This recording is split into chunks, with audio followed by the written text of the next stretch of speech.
What's up, guys? Today we're going to be doing the PRW-2 mod to our ignition, and it's going to give us a bit more reliable spark than the old transistor. And so what we're going to start over here, let's see if we can focus on it. Alright, so this connection right here, it goes to this transistor right here, which is our old one, and that's going to be removed. It's just got like a single, I think it's a 10 mil or a 12 mil right there. So we're going to go ahead and remove that. And we have our new one right here. And it's very simple. It's pretty much plug and play, except there does need to be two wires that are switched. So we have blue, green, and black here. We're going to switch the the green and the black on the ends here. So what I have over here, let me go and show you guys. When I bought this one, I bought it on Facebook from my group that I'm in, and the dude actually sent the old harness that it had in it. So I went ahead and I'm going to show you guys how to take these out and switch them around with this old one, just because it's going to be a bit easier when it's out of the car. And once that's done, we can go ahead and install the new one, and it's pretty dang simple. So let's go ahead and get started. Alright, so if you can see, there are 3 pins in here, and I've already taken one out right there.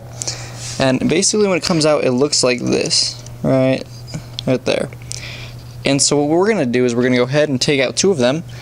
And let's see if you can see, in the bottom of them, there's kind of that little black tab you can see in that opening right there.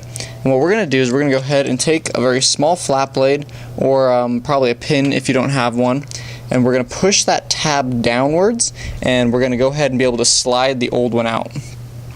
There's a good little a GIF that Z Car has on their website, and I'm going to play it for you right now. And basically you can see there's just a tiny little tab. You push it down and you pull the old one out. Alright, so the only other step to the process is to go ahead and remove this clip on the back. It just secures the wires in place. Super simple to take off. You just kind of pry off the ends, and it has little tabs on the top here, these middle ones. And it's super easy. So once you go ahead and take that off, we can go ahead and remove those, and we can go ahead and swap our green and black wire. Alright, so as you can see, we went ahead and took the old one out. That was a 10 millimeter. And then we've got our 2 wires right here. And now we're going to go ahead and switch the positions, and then we just push them back in and they snap right in, and we'll be all set, and we can go ahead and mount the new PRW-2 right in where the old one used to be. Alright, guys, so the only thing that's left is to mount your new PRW-2 transistor, and here's a picture of the way Z Car did it on their website and their write-up, and they kind of just nailed it back to where it was before, but my cord wasn't really long enough, so here's what I did. I went ahead, and the reason we do this is to actually give it a heat sink. Sorry, there we go, to actually give it a heat sink. And I actually had a heat sink laying around. So I just went ahead and got my heat sink and just kind of bolted it to it. So that way it won't overheat and it'll be all good. And then I mounted it onto this bracket that it was at before. So either way works fine.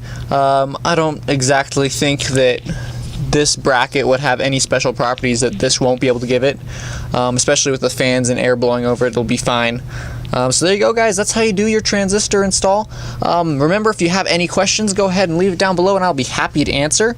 And also click that little bell up in the top corner and get notifications whenever I come out with new videos. And there you go, guys. Hope this helped, and hope you have a great day.